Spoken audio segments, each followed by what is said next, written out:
Winterfield. Contestant number 4.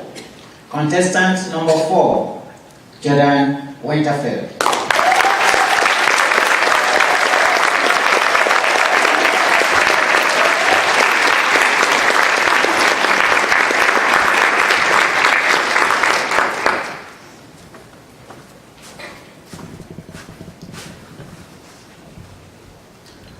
What a humbling experience to be in front of a room of such talent. Come to find out that I'm not, in fact, just coming and arriving to compete, but actually to come to learn.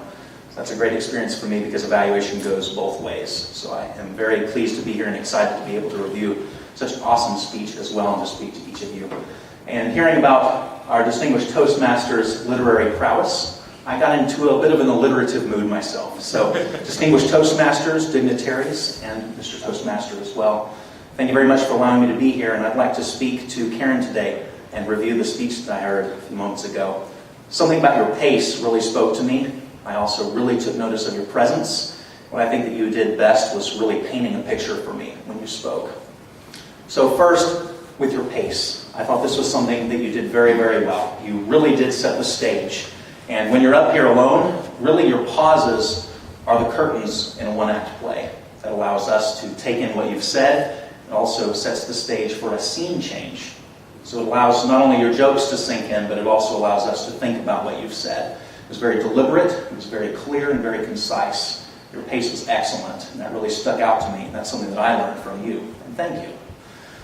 Something else, though, that really caught my eye when I was sitting on the side there is your presence. You're obviously very much in command of the space and of the stage.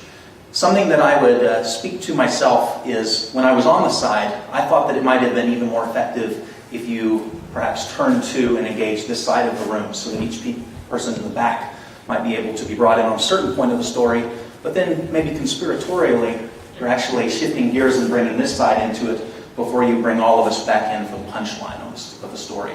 So maybe to experiment with that would be even more exceptional, because also from the side, sitting behind a lot of people, I had a little bit of trouble tracking some of the gestures when they were neutral and they came up, and I expected to really have the chocolate in the mind's eye, as you described in this dark chocolate tragedy. So really your gestures, though, very much added to the story, and those were your props when you were up here as well. So that's something, of course, having a lot of body control and body presence really sets the stage again for an excellent presentation, of course, when you're informing us of what's going on. So I thought you did an excellent job of that. The only other thing that I actually took note of was it was a little bit less coy and attractive when I do this, of course, but some of the false pacing gestures. I saw a crossing of the legs. So maybe just a personal preference, but that is something that I took note of. I thought you did an excellent job in setting it for each of us as well.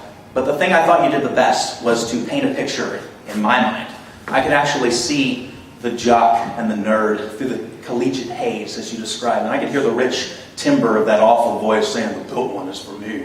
Well, that was excellent, because actually and unfortunately I've heard those lines, never given them myself, I can attest to it, but they were quite funny. And so with the pacing and your presence, control of the speech really painted a picture in my mind. And this is where evaluation goes two ways. I'm open to suggestions and feedback. When I ask you, did it hurt when you fell from heaven, you angel? Karen, thank you. You did an excellent job, and I was honored to be a part of it.